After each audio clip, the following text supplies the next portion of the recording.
गणतन्त्र त सिद्धिसक्यो, घोषणा हुन बाँकी छ। सम्भवतः त्यो घोषणा वैशाखमै होला। अब यो ढल्नलाई तयार भएर यो सरकार बसेको छ। सम्भवतः केपी ओली नै अन्तिम प्रधानमन्त्री बन्न सक्नुहुनेछ र अबको निकासका लागि केपी ओली घेरामा परिसक्नु भएको छ। यो कृत्रिम लेन्डुपहरू जुन मुलुकभित्रका लेन्डुप दोर्जेहरू छन्, यिनको समाप्ति, यिनको आयु अब धेरै लामो छैन। ऋषि कट्टेलजीले र अदालतको न्याय हेर्नुहोस्, आज 3 वर्ष पछाडि न्याय आएको। ढिलो न्याय दिनुभन्दा न्याय नदिनु राम्रो भनेर एउटा सिद्धान्त छ अदालतको। अहिले उहाँहरूलाई अलग गर्यो, कम नोक्सानीमा अलग गर्ने भनेर भनियो, तर यसले नोक्सानी धेरै गर्छ र यसले मुलुकलाई अब सांसद किनबेचको जुन विकृतिपूर्ण प्रणाली हो त्यो प्रणालीमा मुलुक अब प्रवेश भएको छ।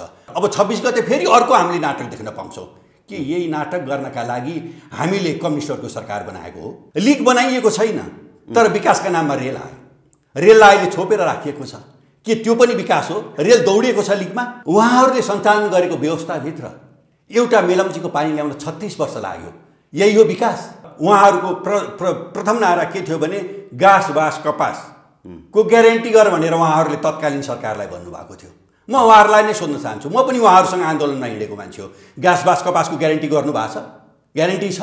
आज जनयुद्धमा लडेका सिपाहीहरू कतारको, दुबईको, मलेसियाको तातो घाममा बाध्य भएर काम गरिराख्नु भएको छ। त्यो महान जनयुद्धले प्रचण्डलाई, रामबहादुर बादलहरूलाई गृहमन्त्री, प्रधानमन्त्री त बनाइदियो। उहाँहरूसँग अहिले अकुत सम्पत्ति पनि जम्मा भएको छ भनेर आम नागरिकले भन्न थालेका छन्। तर लडाकुहरू अयोग्य भए। यो गणतन्त्र आयातित गणतन्त्र हो। यो 12 बुँदेको जगमा यो गणतन्त्रलाई ल्याइयो, राजालाई निषेध गरियो र राजालाई यो संविधान त पाखा लाउने काम पनि गरियो। यो सबै एउटा डिजाइनमा भएको थियो। प्रधानमन्त्रीले के भनिसक्नु भयो भन्दा हामीले बक्सा घोप्टाएर प्रचण्डलाई चुनाव जिताएको हो, हामीले बक्सा घोप्टाएर रेणुलाई चुनाव जिताएको भनेर भनिसक्नुभयो। आज प्रधानमन्त्री स्वयंले एउटा क्यान्टोनमेन्टमा प्रचण्डले चाहिँ थुप्रै भ्रष्टाचार गर्नुभएको छ भनेर बोलिराख्नु भएको छ। माधव नेपालले चाहिँ यो बालुवाटारको काण्डमा चाहिँ थुप्रै रकम खानुभयो, ठुलो भ्रष्टाचार गर्नुभएको छ भनेर बोलिराख्नु भएको छ। अदालतले यसमा जति बोल्नुपर्ने, उहाँहरू कतै न कतै उहाँहरूलाई एकअर्कासँग डर भएको हुँदाखेरि अब उहाँहरूलाई नै मुलुकबाट विदा गर्नुपर्ने स्थिति आएको छ र त्यो तयारी भइराखेको छ। र वैशाखमा फेरि पनि मैले जोड दिएर भन्छु, यो गणतन्त्रको समाप्तिको घोषणा हुनेछ। गणतन्त्रमा एउटा 2/3 पाएको प्रधानमन्त्रीले पुरा काल संसद चलाउन सक्दैन, पुरा काल संसद चल्न सक्दैन र संसद किन बेचको जुन हर्स राइडिङ अब सुरुवाती भइराखेको छ, यसले गणतन्त्रको समाप्तिको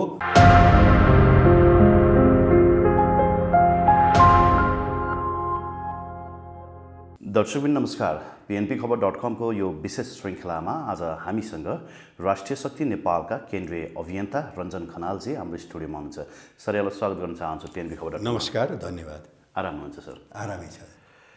अब मुलुकको राजनीतिले फेरि अलिकति मुलुकको राजनीति नै फेरि एकपटक तरङ्गित भएको छ। हिजोको सर्वोच्चको फैसलाले जसरी तत्कालीन नेकपा एमाले र नेकपा माओवादी केन्द्र मिलेर एकता गरेर नेपाल कम्युनिस्ट पार्टी नेकपा भएको थियो, त्यसलाई चाहिँ बदर गर्दै यो एकता नै गर्न पाइँदैन भनेर एकता बदर गर्दै तत्कालीन 2076 साल जेठ 2 गतेको अवस्थामा फर्काएको भनेर आलोचना भएको छ। यद्यपि नेकपा एमाले पक्षहरूले चाहिँ दीपावली पनि गर्न सुरु गरेका छन्। यसले गर्दाखेरि चाहिँ प्रचण्डमाधव नेपालहरूले जसरी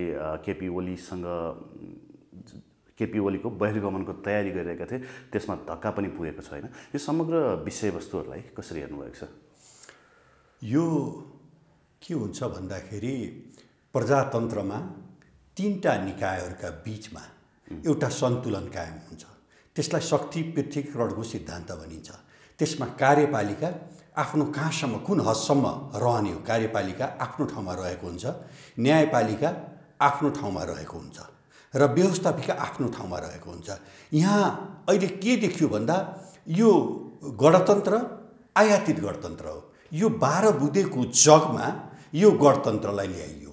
यहाँको जुन धर्म, संस्कृति र सभ्यतालाई समूल रूपमा नाच्नका लागि यहाँ धर्मनिरपेक्षताको घोषणा गरियो र यहाँ एउटा अभिभावक संस्था थियो, राज संस्था, राजालाई निषेध गरियो र राजालाई यो संविधान त पाखा लाउने काम पनि गरियो। यो सबै एउटा डिजाइनमा भएको थियो।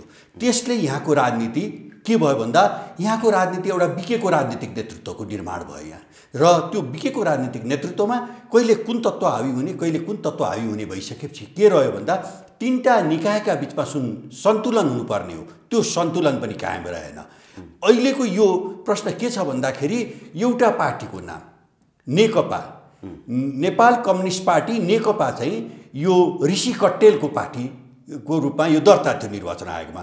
तर त्यस बेलाको प्रभावमा निर्वाचन आयोग प्रभावमा पर्यो। हामीले भन्नुपर्छ यो आम नागरिकले भनिराखेको छ।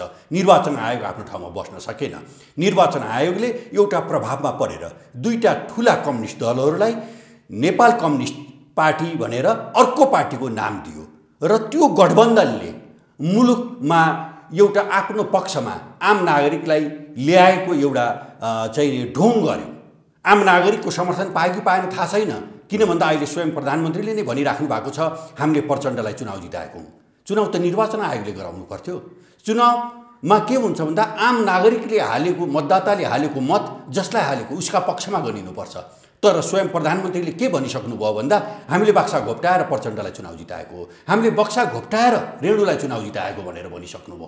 भनेपछि उहाँहरू मिल्दाखेरि जुन कुकृत्य भए, जुन राजनीतिमा विकृतिहरू भए र जुन एउटा लुटतन्त्र चल्यो, आज प्रधानमन्त्री स्वयंले एउटा क्यान्टोनमेन्टमा प्रचण्डले चाहिँ थुप्रै भ्रष्टाचार गर्नुभएको छ भनेर बोलिराख्नु भएको छ।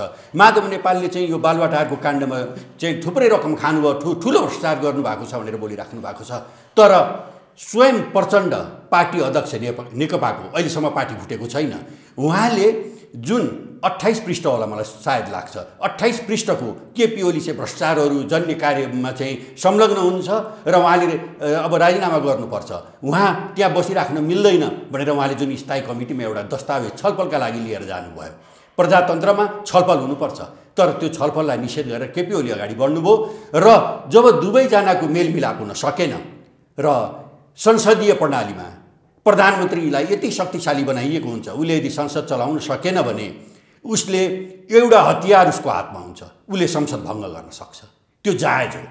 तर प्रधानमन्त्रीले संसद भङ्ग गरेको उप त्यो मुद्दा सर्वोच्चमा गयो।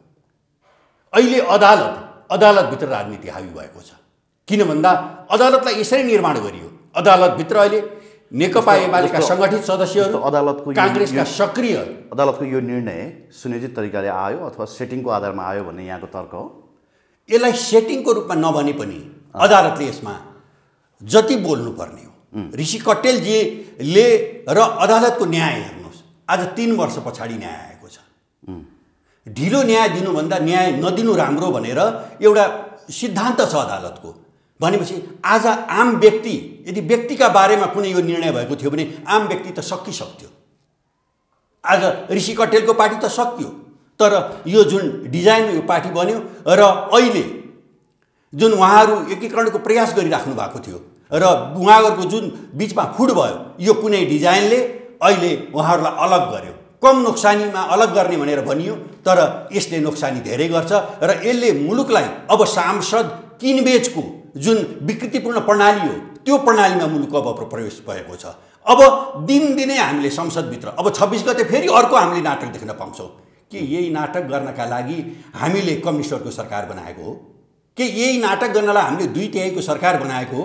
हामीले पनि आन्दोलनमा भाग लिएका थियौँ। आम नागरिकले 5 वर्ष यो सरकार चलोस्, शिक्षा र स्वास्थ्य निःशुल्क होस्, आम बेरोजगारहरूले रोजगारी पाउन् र 80 लाख विदेशमा गएका जुन युवाहरू छन् ती युवाहरू फर्केर आउन् र मुलुकको निर्माणको इतिहास सञ्चालन गरून् भनेर हामीले यो सरकारको निर्माण गरेका हौँ।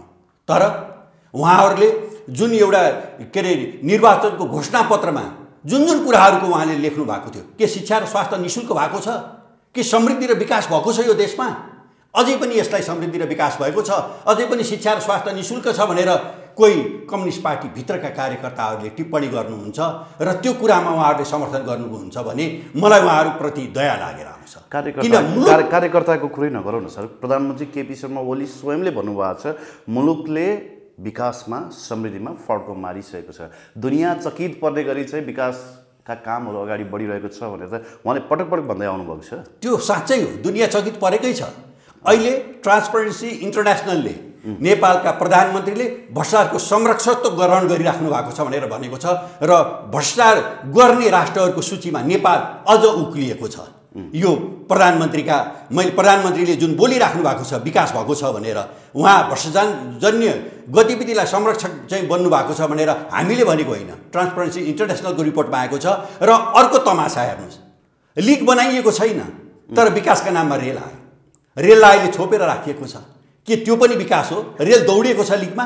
तर उहाँले त मेलम्चीको पानी उद्घाटन गर्दै 30 वर्षदेखि नआएको मेलम्चीको पानी केपी ओलीकै पालामा आयो, हामीले रेल पनि किनिसकेका छौँ, केही दिनभित्रै उद्घाटन गर्छौँ भन्नुभएको छ नि।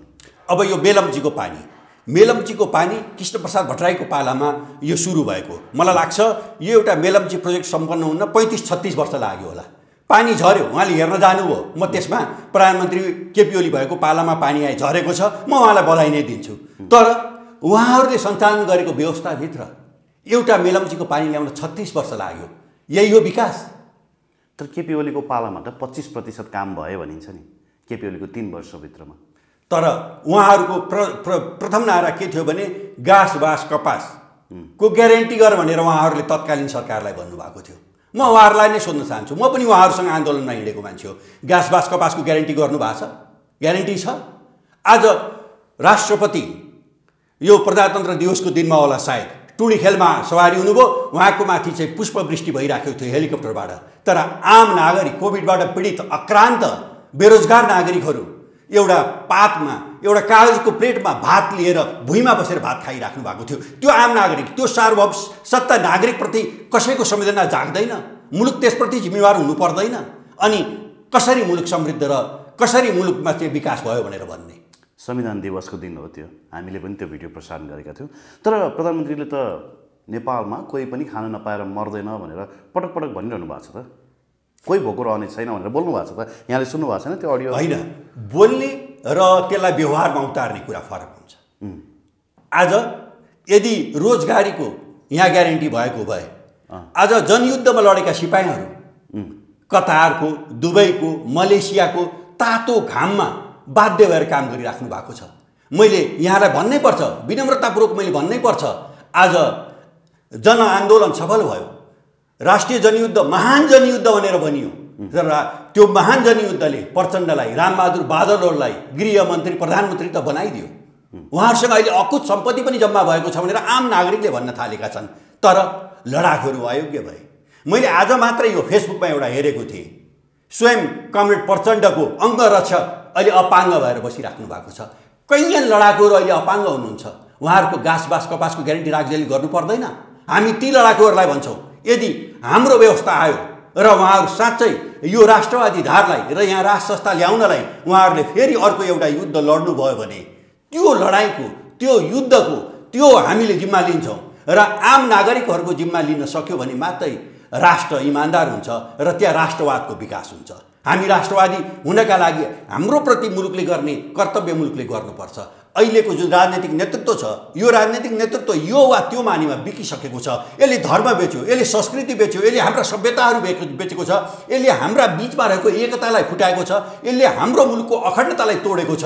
त्यसकारण यो वर्तमान विकृतिपूर्ण राजनीतिक नेतृत्वको अब अन्त्य हुनुपर्छ र यसका विरुद्धमा आम नागरिक, सेना र राजाको नेतृत्वमा अब आन्दोलन अगाडि बढ्नेछ। अनि मात्रै मुलुक आफ्नो ठाउँमा, आफ्नो ट्र्याकमा आउँछ भन्ने अहिलेको निष्कर्ष हो। र यही ठम्याइमा अब राष्ट्रवादी आन्दोलन अगाडि बढिराखेको छ र यसमा आम नागरिकको पनि समर्थन भइराखेको र अब यसलाई सेनाले पनि नजिकबाट निहालिरहेको कुरा म तपाईँहरूलाई अहिले निवेदन गर्न चाहन्छु। यहाँको एउटा अन्तर्वार्ता कुनै अन्य च्यानलमा दिएको अन्तर्वार्ता हेर्ने मौका पाएको थिएँ मैले। यो गणतन्त्रको आयु वैशाखसम्म मात्रै हो भनेर यहाँले बोल्नुभएको थियो र केपी ओलीको प्लान अर्कै छ, केपी ओली हिन्दू राष्ट्र र राज संस्थाको पक्षमा आउँदैनन् भनेर पनि बोल्नुभएको थियो। खासमा यसलाई अलिकति प्रश्न बनाइदिनुहोस्, गणतन्त्रको आयु वैशाखसम्म मात्रै हो, अब ओलीको प्लान त अलिक फरक छ भनेर यहाँले बोल्नुभएको थियो। ती फरक कुराहरू त देखिँदै पनि गएका छन् होइन, यसलाई अलिकति प्रश्न बनाइदिनुहोस् न कृपया। यो के हो भन्दाखेरि यहाँको जुन धर्म संस्कृति, हिन्दू धर्म मास्ने भनेर आन्दोलनको मुद्दा थिएन। गणतन्त्र जिन्दाबाद हामीले भनेका थिएनौँ, स्वयं केपी ओलीले पनि भन्नुभएको थिएन। र जब त्यो आन्दोलन निस्तेज, जब त्यो आन्दोलन कमजोर हुन लाग्यो, यदि त्यो आन्दोलनमा राजाले सेनाको सहयोग लिएर त्यो आन्दोलनलाई दबाएको त्यो भए त्यो आन्दोलन दबिसक्थ्यो। तर त्यसै बेलामा जङ्गलमा रहेका प्रचण्डहरूले केपी ओलीलाई र काङ्ग्रेसका नेताहरूलाई भेटेर के भन्नुभयो भने हामीलाई पनि निकास चाहिन्छ, हामी तपाईँहरूको यो आन्दोलनलाई सहयोग गर्छौँ भनेर भन्नुभयो। र त्यो जङ्गलबाट आएका केही साथीहरूले गणतन्त्रको नारा लगाएको। गणतन्त्र त्यो माग होइन। र हिन्दू राष्ट्रको सवालमा के छ भन्दाखेरि स्वयं सांसदहरूले नै जुन यहाँ मत कलेक्सन गर्ने काम भयो, संविधानमा के राख्ने भनेर जुन मत कलेक्सन गर्ने काम भयो, त्यसमा 90% आम नागरिकले यो राष्ट्रलाई हिन्दू राष्ट्र नै बनाउनुपर्छ भनेर भनियो। तर त्यो दस्तावेजलाई खोल्ने काम पनि भएन। र यो आयातित जगमा र विदेशीहरूको चलखेलमा र हाम्रो राजनीतिक नेतृत्व डलरमा बिकेर यहाँ धर्मनिरपेक्षताको घोषणा गरियो, यहाँ राज संस्थालाई पाखा लगाइयो। र हाम्रा संस्कृति सभ्यताहरू अहिले जुन यो नेवारी संस्कृति छ, यो विश्वको एकमात्रै संस्कृति हो। आज यसका विरुद्धमा पनि नेवारी गुठीहरूलाई मास्ने काम यो सरकारले गर्दैछ। र भारतमा अहिले के छ भन्दाखेरि त्यहाँ एकपल्टको भारतीय नागरिक सधैँ भारतीय नागरिक रहन्छ। तर हाम्रो यहाँ अवसर नपाएर विदेशमा गएका र नेपालको विकासलाई नजिकबाट हेरिराखेका जुन आम नागरिकहरू छन्, उनीहरूको चाहिँ नि उनीहरूले वहाँ पिआर लिइसकेपछि यहाँको भूमिमा उनीहरूको नागरिकताको अधिकार चाहिँ हटाउनुपर्छ भनेर अहिले अध्यादेशबाट एउटा षड्यन्त्रपूर्व ढङ्गले यो सरकारले ल्याउने काम गरिराखेको छ। यो सरकार नागरिकप्रति जिम्मेवारै भएको छैन। जस्तो कोभिड जस्तो संवेदनशील विषयमा आम नागरिक 25 दिन 30 दिन लाएर रोल्पा हिँडेर गयो, भारतबाट हिँडेर आयो, त्यो नागरिकलाई बसमा हालेर लाने कसैले चिन्ता गरे?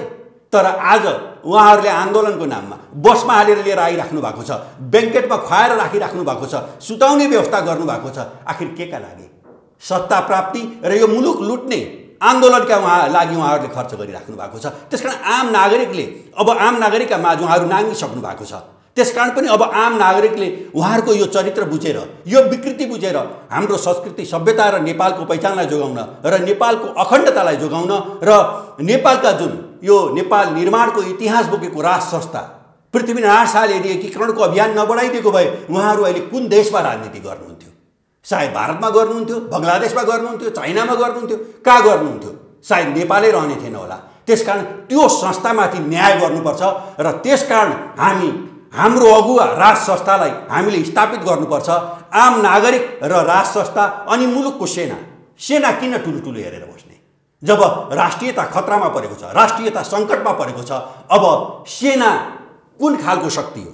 सेना साँच्चै राष्ट्रियताको सम्वर्धन गर्छ, सेना साँच्चै राष्ट्रिय एकताका लागि लड्छ भनेर जुन सेनालाई हामीले सम्मानित ढङ्गले हेरेका छौँ, यदि हाम्रो मुलुकको अखण्डता समाप्त हुने क्रम यो अगाडि बढिरहेको समयमा सेनाले कुनै जायज कदमहरू चाल्छ भने हामी त्यो कदमलाई स्वागत गर्छौँ। र हामीले अहिले सेनालाई के मात्रै भनेका छौँ भने यो मुलुकको राष्ट्रिय एकता खतरामा पर्दा तिमी सजग भएर बस्नुपर्छ भन्ने चाहिँ हाम्रो आह्वान हो सेनालाई। र सेना भनेको पनि यो मुलुकको नागरिक हो प्रथमतः, त्यसपछि मात्रै सेना हो। यदि यो मुलुकप्रति हामी इमान्दार भयौँ भने अहिलेको यहाँको ब्युरोक्रेसी, यहाँको मिडिया जगत, आम नागरिक, राजा, सेना, हामी सबैले यो हाम्रो मुलुक जोगाउनुपर्छ। यो हाम्रो मुलुक साझा हो, यो मुलुकको राजा साझा हो, यो मुलुकको हिन्दू, विश्वको एक मात्रै हिन्दू राष्ट्र। के नोक्सान थियो हिन्दू राष्ट्र राख्दा? त्यसकारण यो हिन्दू राष्ट्रलाई जुन हटाइयो एउटा ठुलो ग्रान्ड डिजाइनमा हटाइएको छ। त्यसकारण त्यो डिजाइनका विरुद्ध, त्यो डिजाइनको समाप्तिका लागि अहिले वर्तमान राजनीतिक नेतृत्व र यो दलहरू जुन छन्, दलहरूभित्र पनि थुप्रै राष्ट्रवादी साथीहरू अल्मलिएर बस्नु भएको छ। अहिले हामीले त्यो अभियान गरिराखेका छौँ। अहिले हामीसँग नेकपाकै थुप्रै राष्ट्रवादी साथीहरू, नेपाली काङ्ग्रेसकै थुप्रै राष्ट्रवादी साथीहरू हाम्रो सम्पर्कमा आइराख्नु भएको छ। र उहाँहरूले के भन्नुभएको छ भन्दा हामीबाट गल्ती भएछ, यो मुलुक बचाउने आन्दोलन, यो मुलुकको एकतालाई एक बनाउने र यो मुलुकको राज संस्था, यो मुलुकको जुन हिन्दू धर्म हो त्यसलाई फेरि फिर्ता ल्याउने कामका लागि तपाईँहरू अगुवाई गर्नुहोस्। हामी पनि तपाईँहरूको आन्दोलनमा सामेल हुन्छौँ। हामीले पनि यो राष्ट्रवादी आन्दोलनलाई र यो मुलुकलाई जिताउनका लागि अब हामीले पनि तपाईँहरूलाई सहयोग गर्छौँ भनेर उहाँहरूले भनिराखेको स्थिति छ। र छिमेकी मुलुकहरूले पनि कुटनैतिक रूपमा हामीलाई सहयोग गर्ने स्थिति बनिसकेको छ। र यो आन्दोलनलाई राजाले जुन रूपमा नेतृत्व दिनुपर्ने हो त्यो कामको अगुवाईको पनि सुरुवात भइसकेको हुँदा मैले अघि यहाँले भन्नुभयो यो गणतन्त्रको आयु वैशाख, गणतन्त्र त सिद्धिसक्यो, घोषणा हुन बाँकी छ। सम्भवतः त्यो घोषणा वैशाखमै होला। मैले फेरि पनि यति भनिराखेको छु। र यो मुलुकको नेतृत्व लिने कुरामा र मुलुकका घोषणा हुने कुराहरूमा यो हिन्दू राष्ट्र बनाउने कुरामा, यहाँ राज संस्थाको घोषणा हुने कुरामा 2-4 दिन या 2-4 महिना ढिलो चाँडो होला, तर गणतन्त्रको आयु समाप्त भइसक्यो। अब यो ढल्नलाई तयार भएर यो सरकार बसेको छ। सम्भवतः केपी ओली नै अन्तिम प्रधानमन्त्री बन्न सक्नुहुनेछ र अबको निकासका लागि केपी ओली घेरामा परिसक्नु भएको छ र केपी ओलीले अब प्रचण्डलाई, माधव नेपाललाई या शेरबहादुर देवालाई कारवाही गर्न सक्नु भएन भने फेरि पनि उहाँसँग एउटा हतियार बाँकी छ। उहाँले संसद भङ्ग गर्नुहुन्छ र यसपछि सम्भवतः उहाँले सङ्कटकालको सहयोग लिन सक्ने स्थिति पनि आउन सक्छ। हामीले त्यो देखिराखेका छौँ। त्यसो भए गणतन्त्रको आयु वैशाखसम्म मात्रै हो? मात्रै हो, ग्यारेन्टी हो? त्यो ग्यारेन्टी नै हो। यो आम नागरिकले भनेको कुरा हो। किन भन्दा मैले गणतन्त्रको आयु तय गर्ने होइन। यहाँका आम राष्ट्रवादी लडाकुहरू जो अमरसिंह थापाका सन्तति हुन्, जसले पृथ्वीनारायण शाहसँग जसको पुर्खाले युद्ध लड्यो, जो बहादुर गोर्खा भनेर विश्वमा एउटा विश्वका सेनापतिहरूले हामी गोर्खा भनेपछि डराउँछौँ। गोर्खा आएको युद्ध गोर्खाले जित्छ भनेपछि हामीले हाम्रो मुलुकको चाहिँ बचाउने युद्ध जित्दैनौँ होला। हामी ती बहादुर गोर्खाहरूका सन्तान हौँ। त्यसकारण हामी यो आन्दोलन जित्छौँ र यो कृत्रिम लेन्डुपहरू, जुन मुलुकभित्रका लेन्डुप दोर्जेहरू छन्, यिनको समाप्ति, यिनको आयु अब धेरै लामो छैन। ओके, अब यति बेला पूर्व राजा ज्ञानेन्द्र शाह भारत भ्रमणको क्रममा हुनुहुन्छ। त्यहाँ केही राजनीतिक भेटघाटका कुराहरू पनि छन्। योगी आदित्यनाथ स्वयं एयरपोर्टसम्मै लिन जाने भन्ने कुराहरूको पनि बाहिर अफवाहका रूपमा हल्लाहरू आएका छन्। यहाँलाई के लाग्छ, त्यहाँभित्र केही अब कुराहरू अघि भन्नुभयो, पूर्व राजाले पनि नेतृत्व लिनको लागि तयार छन् भनेर यहाँले बोल्नुभयो भनेपछि उहाँ भित्रभित्र केही प्लानिङमा हुनुहुन्छ? यो निश्चित रूपमा पूर्व राजा यो मुलुकको अभिभावक हो र राजा कहिले पनि पूर्व हुँदैन, समय कहिले पनि पूर्व हुँदैन। पूर्व पश्चिम दक्षिण उत्तर त्यो कहिले पनि पूर्व हुँदैन र अरूले पूर्व राजा भन्लान्, हामी राजा भन्छौँ। राजा अहिले पनि मुलुकको अभिभावक हो र उहाँको पुर्खाले निर्माण गरेको, उहाँको पुर्खा र हाम्रो पुर्खाले निर्माण गरेको यो नेपाल, जसको अखण्डता अहिले खतरामा परेको छ, पहिचानहरू मेटिएका छन्, यसलाई जोगाउने भनेको उहाँ पनि लाग्नुहुन्छ। र पृथ्वीनारायण तरवार बोकेर हिँड्नु भएको थियो भने अहिलेको राजाले डिप्लोमेटिकली आफूले गर्नुपर्ने र मुलुकका आम नागरिकलाई दिनुपर्ने नेतृत्व र आम नागरिकसँग गर्नुपर्ने सम्पर्क अहिलेका राजाले गरिराख्नु भएको छ र मुलुक जोगाउने अभियानमा राजालाई पनि सफलता मिल्नेछ र हामीलाई पनि सफलता मिल्नेछ र विश्वको अहिले भारतको पनि हिन्दू सम्राट को हो त भन्दा हाम्रो राजा, हाम्रो वर्तमान राजा श्री 5 ज्ञानेन्द्र नै अहिले विश्वका 1.5 अरब करिब 1.5 अरब हिन्दूहरूको सम्राट भएको हुँदा भारतले पनि हाम्रो महाराज सरकारलाई सम्मान गरिराखेको र उनले गरेका व्यवहारहरूबाट त्यो सम्मान देखिराखेको हुँदा हाम्रो आन्दोलनलाई भारतले पनि पूर्ण रूपमा सहयोग गर्नेछ र त्यो वचनबद्धता हामीले पाउनेछौँ भन्ने हामीले सङ्केत बुझेका छौँ। त्यसो भए यो कुरामा भारतको पनि पूर्ण समर्थन रहेको छ? समर्थन रहनै पर्छ, किन भन्दा भारतमा पनि अधिकांश हिन्दूवादी छन् र भारत र चाइना नेपालको अत्यन्तै पुरानो सम्बन्ध भएका राष्ट्रहरू हुन्। उनीहरूसँग बडा राम्रो दौत्य सम्बन्ध छ र उनीहरूले नेपालको राजनीतिक वातावरण धोइमुलिएको हेर्न चाहन्न र यो वर्तमान जुन यो विकृतिपूर्ण र भ्रष्टाचारजन्य कुकर्तीमा लागेको जुन राजनीतिक नेतृत्व छ, जसले मुलुक लुटिराखेको छ, अहिले मुलुकलाई भागबण्डामा चलाउने भनेर उहाँहरू लागिराख्नु भएको छ। अहिले एकले अर्कोलाई कारवाही गर्न सक्ने स्थिति बनेको छैन। त्यो स्थितिको कारक तत्त्व के हो भन्दाखेरि उहाँहरू मुलुक लुट्ने काममा एउटै अभियानमा उहाँहरू लागेको हुँदाखेरि उहाँहरू कतै न कतै उहाँहरूलाई एकअर्कासँग डर भएको हुँदाखेरि अब उहाँहरूलाई नै मुलुकबाट विदा गर्नुपर्ने स्थिति आएको छ र त्यो तयारी भइराखेको छ र वैशाखमा फेरि पनि मैले जोड दिएर भन्छु यो गणतन्त्रको समाप्तिको घोषणा हुनेछ। ओके, गणतन्त्रवादीहरूको 7 जाने गरी फागुन 8 गते तपाईँहरू प्रदर्शनको तयारीमा हुनुहुन्थ्यो। फागुन 8 गते प्रदर्शन गर्नु पनि भयो होइन? कस्तो रह्यो त्यो प्रदर्शन र आगामी अब तपाईँहरूको आन्दोलनको तयारी कस्तो छ त्यसलाई पनि थोरै बताइदिनुहोस्। हाम्रो आन्दोलन भित्रभित्रै हाम्रो आन्दोलनहरू चलिराखेको छ। आन्दोलन एक कदम अघि र एक कदम पछि हुन्छ। अहिले हामीले जुन नियालिराखेका छौँ सर्वोच्चको हिजोको दिनको निर्णयपछि अहिले जुन संसदभित्र एउटा विकृतिजन्य विकास भएको छ, अहिले संसदभित्र नाराबाजी हुने, अहिले विकास निर्माणका कुरा चाहिँ भएको छैन। अहिले मुलुक यत्रो कृत्रिम महँगीले अक्रान्त बनेको छ, हरेक चिजको मूल्य बढेको छ, तर कसैले यो मूल्य वृद्धिका बारेमा बोल्यो? हिजो संसदमा यो मूल्य वृद्धिका बारेमा कुनै कुरा उठ्यो? आज आम नागरिकले उपचार पाएको छैन। आज हस्पिटलमा तपाईँ जानुभयो भने बिना सोर्स तपाईँले त्यहाँ बेड पाउनुहुन्न। आज हस्पिटल शिक्षा र स्वास्थ्य निःशुल्क उहाँहरूले भन्नुभएको छ, संविधानमा लेखिएको छ, तर शिक्षा र स्वास्थ्य निःशुल्क भएको छ छैन। यो तर्फ उहाँहरू बोलिराख्नु भएको छैन। रेललाई घुम्टोले ल्याएर छोपेर अब विकास भयो भनेर डङ्का पिट्नु भएको छ। अब तपाईँहरूको घरमा अब सिलिन्डर बोक अब फालिदिनुहोस्, तपाईँहरूको घरमा पाइपलाइन आउँछ भनेर भन्नुभयो। तर म उहाँहरूलाई चुनौती दिन सक्छु, काठमाडौँको धारामा अहिले ढलको पानी आइराखेको छ। 10 दिन 15 दिनमा पानी आइराखेको छ। काठमाडौँको धाराको पानी खाएर आम नागरिक, आम काठमाडौँवासी बाँच्न सक्ने स्थिति छैन। राजधानीमा जुन हामीले यस्तो दुःख पाइराखेका छौँ, राजधानीका आम नागरिकले आज नेवारी संस्कृति र सभ्यताको रक्षाका लागि र नेवार समुदाय हामीलाई उठुवास लायो, अहिले डोजर प्रजातन्त्र आयो भनेर उहाँहरूले भनिराखेको स्थिति छ। र उहाँहरू पनि यो वर्तमान राजनीतिक नेतृत्वका विरुद्धमा सडकमा आइसक्नु भएको छ।